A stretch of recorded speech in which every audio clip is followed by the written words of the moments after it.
Assalamu alaikum everybody, hope you all are doing great, and I'm Nurijanat Meme again with a new video. And in today's lesson we are going to learn some amazing idioms that we can use in our conversation.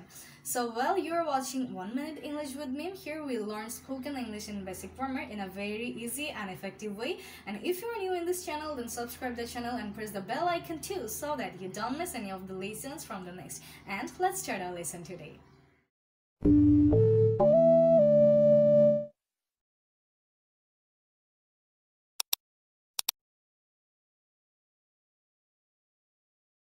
So at first we have apple of discord. Apple of discord. So the meaning of this idiom is a subject of quarrel বা বিবাদের কারণ। যে জিনিসটাকে নিয়ে সবার মাঝে ঝগড়া হয় সেই জিনিসটাই হচ্ছে apple of discord. For example, suppose আমি আর আমার ছোট ভাই একটা পেন্সিল নিয়ে মারামারি করছি যে পেন্সিলটা কে নিব। সো এই পেন্সিলটা হচ্ছে আমাদের apple of discord. For example, this pencil is our apple of discord. So apple of discord মানে বিবাদের কারণ, যেটা নিয়ে বেসিক্যালি সবার ঝগড়া হয়ে থাকে। The next one is at home in. So at home in, this means to be expert in something. কোনো কাজে পারদর্শী হওয়া, এক্সপার্ট হওয়া, সেটাকে বলা হয় at home in. For example, my friend is at home in English. তার মানে আমার ফ্রেন্ড হচ্ছে ইংরেজিতে খুবই পারদর্শী। Or my mom is at home in cooking. আমার মা রান্না বান্নায় খুবই পারদর্শী। My little sister is at home in sleeping. তার মানে আমার ছোট বোন ঘুমাতে খুবই পারদর্শী, সারাদিন ঘুমায়। So this is at home in, that means to be expert in something. The next one is bad egg. Bad egg.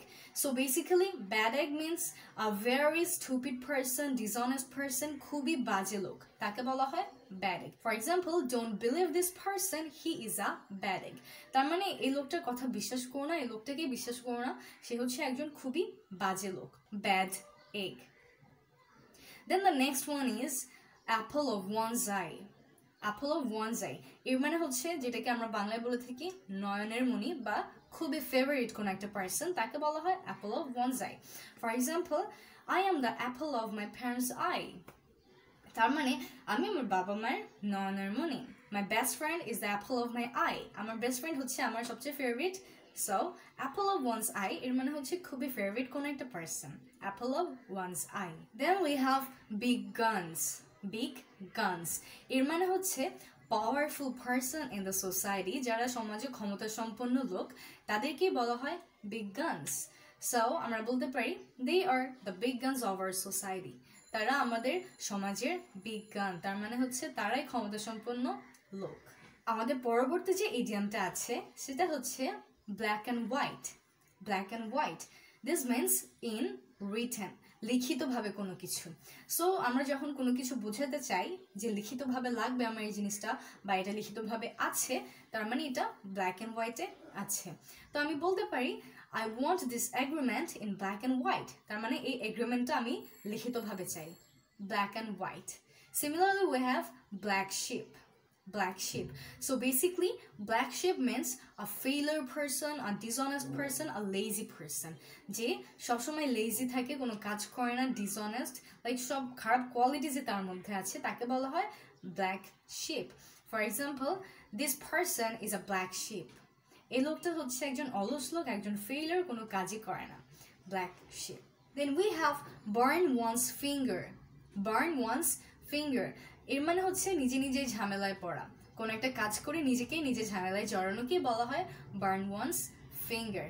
For example, if you do this you will burn your finger. তুমি যদি এই কাজটা করো তাহলে কিন্তু তুমি নিজেই বিপদে পড়বে, burn one's finger. The next one is a very beautiful idiom and that is carry the day. Carry the day. So to carry the day means to be successful, কোন একটা কাজে সফল হওয়া। For example, if you want to carry your day, you'll need to work hard. তুমি যদি successful হতে চাও তাহলে তোমাকে কষ্ট করে কাজটা করতে হবে, তোমাকে এটার জন্য অনেক হার্ড ওয়ার্ক করতে হবে।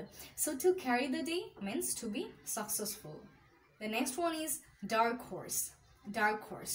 So dark horse means unknown person or stranger. অচেনা কোনো লোক যাকে আমরা চিনি না, সেই হচ্ছে dark horse. For example, I don't talk to dark horses. তার মানে আমি অচেনা লোকদের সাথে কথা বলি না।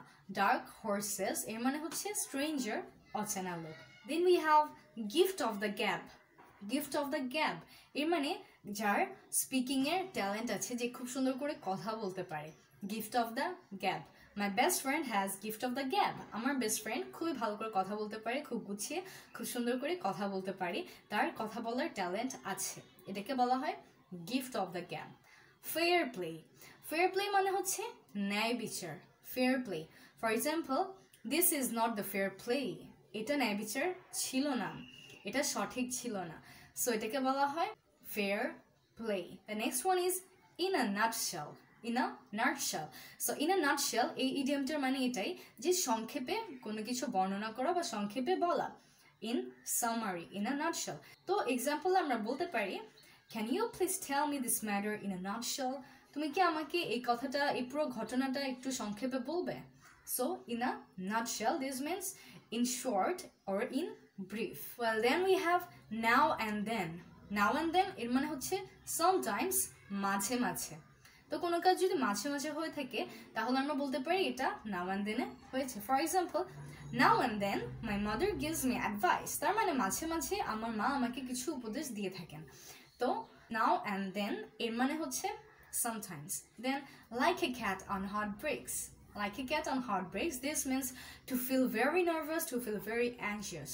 তার মানে কোনো একটা জিনিস নিয়ে যখন কেউ খুবই চিন্তিত থাকে, খুবই নার্ভাস থাকে, তখনই বলা হয় যে সে এরকমই ফিল করছে যেমনটা একটা বিড়াল একটা গরম ইটের উপর থাকলে করতো, তার মানে খুবই নার্ভাস থাকা। সো এটাকে বলা হয় like a cat on heartbreaks. Then we have lose heart. So lose heart মানে হচ্ছে হতাশ হয়ে যাওয়া, কোন একটা কাজে হতাশ হয়ে যাওয়া বা নিজের মন ছেড়ে দেয়া, এটাকে বলা হয় lose heart. তো আমরা বলতে পারি don't lose heart, be patient and everything will be fine. তার মানে হতাশ হয়ে যেও না, তুমি ধৈর্য ধরো আর দেখবে যে সবকিছুই ঠিক হয়ে গিয়েছে। So lose heart. So this was all about your lesson today, and I hope you guys will practice these idioms in your speaking. And প্রতিদিন কিন্তু আমরা ইংরেজি প্র্যাকটিস করব, যেরকমটা আমি সবসময় বলে থাকি, because practicing is really important to improve your spoken English. And if you face any problem, then you can let me know. And if you want any new tutorial on a definite subject, then you can also let me know, and I'll try to make tutorial on that subject. So take care and Allah Hafiz, and I'll see you in next video. Ta-da!